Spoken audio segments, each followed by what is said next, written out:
Good Monday morning. It's April and we're moving right along. We are now in week 13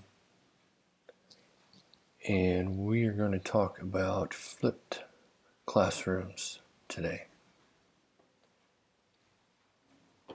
In the documents we gave you under the content tab, you have a flipped lesson template that looks like this. This flipped lesson template should be used to guide your work this week. Having done this several times, I think this is not super complicated. You, having never done it, may have a different opinion, and that's okay. I know that you can handle this. If you just simply follow this lesson plan template and fill it in like it was a worksheet, you'll come out okay. Some things you may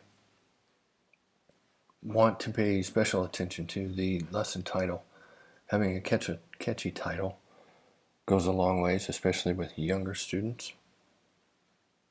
When you step down into one, you're to define the scope and the content, the learning objectives. You should know that a flipped lesson has the instruction done outside of class.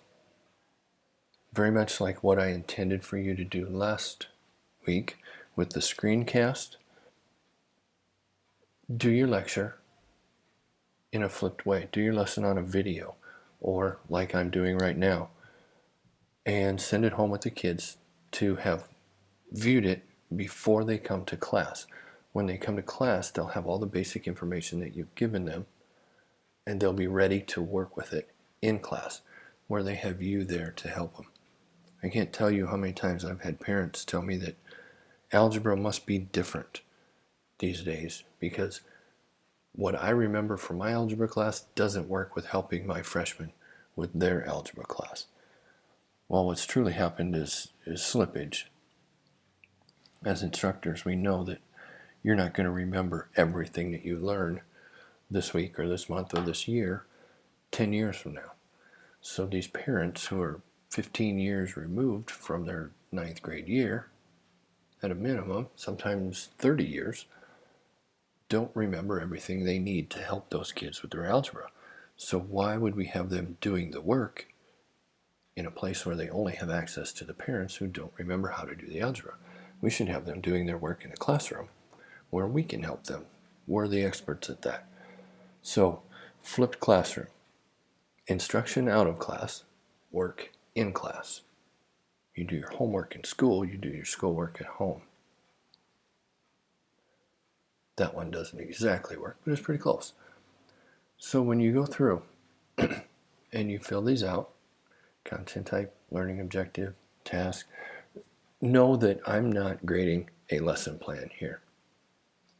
You haven't had classes on making lesson plans, most of you, and I don't teach those and I don't want to grade those. I want to grade your thinking about how much of this can I get the kids to do at home in a reasonable time chunk. You're not supposed to send home a 45-minute video. What we want you to do is send the kids home something from 5 to 15, maybe 20 if they're high school kids. Just do the bare bones lecture part of your class, the information dissemination part of your class. And if you want to include links to more information, I think that's a great idea. I would encourage you to do that. Show them the concept you want them to learn. Send them to Khan Academy if they need more information than that. If they think they've got it, they can skip it.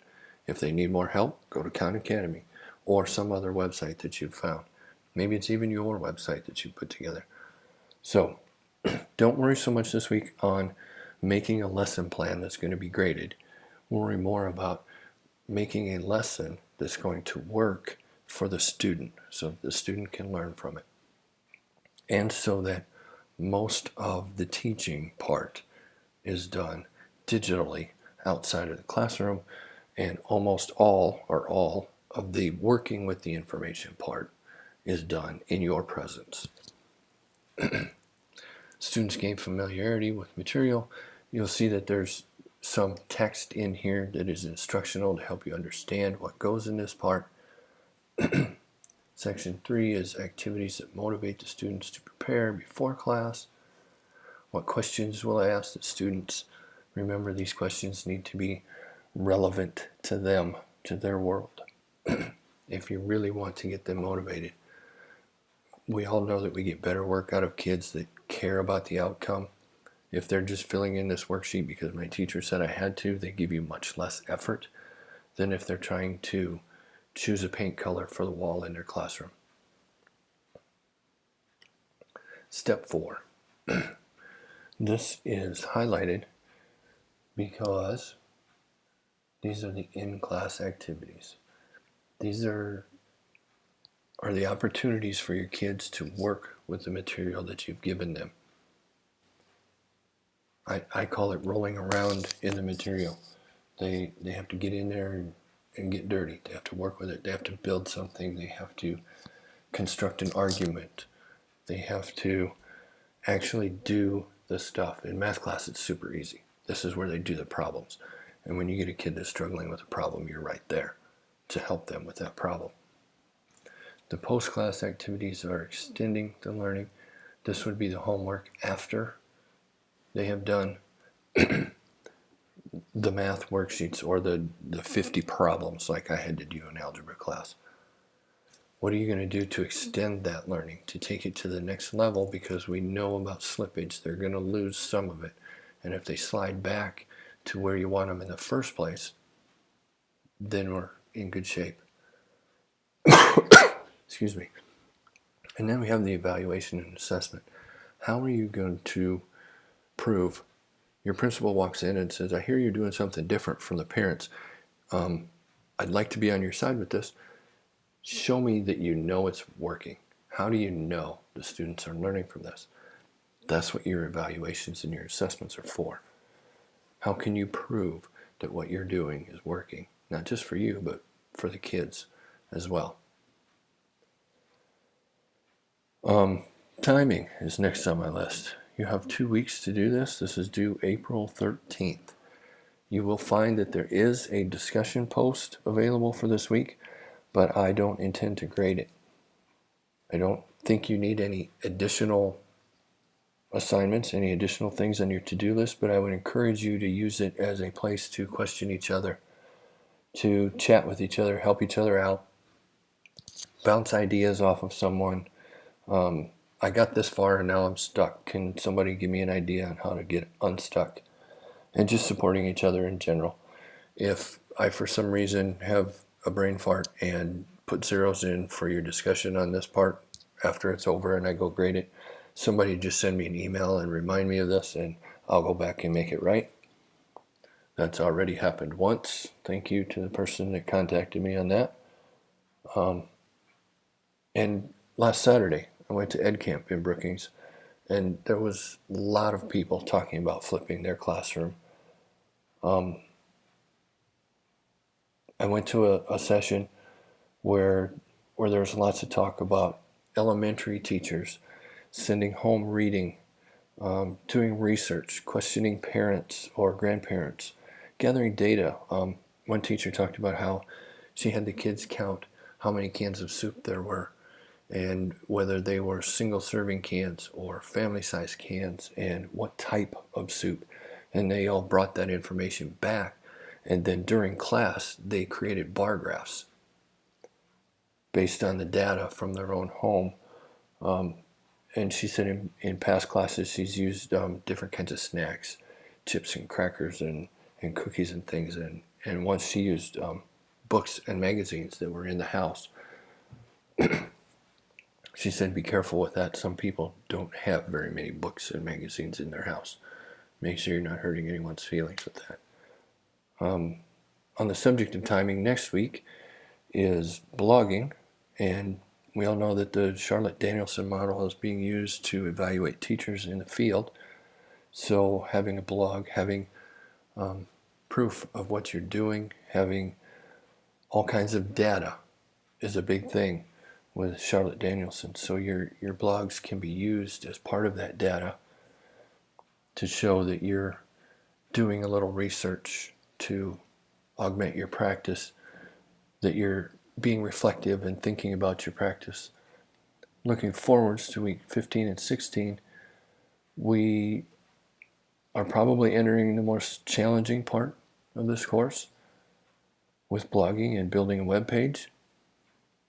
I would encourage you to look forward, but I would not encourage you to do lots of work before you contact me to make sure that you have your head wrapped around the instructions and that you're not doing a lot of work heading in the wrong direction. We want to make sure you're headed the right direction before you go do a lot of work for week 14, 15, and 16.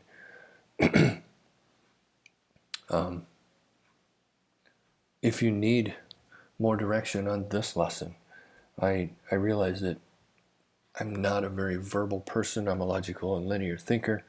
If you're not, if you want more instruction, if you want different word usage, my wife is teaching another section of the same class. I'll make a link to her video that she made for this same purpose. And lastly, I would encourage you to come see me. My wife and I both have office hours Monday and Wednesday in the morning until noon, but we're also available by appointment. We do field observations for the kids in PS2, so we're not always available, but there are many times, Tuesday, Thursday mornings and afternoons, that we could meet with you. And if you don't want to come all the way over to Winona on the West End of campus, coffee's always good with me. I'd be happy to meet you in the Union if that works better. So, use my contact information.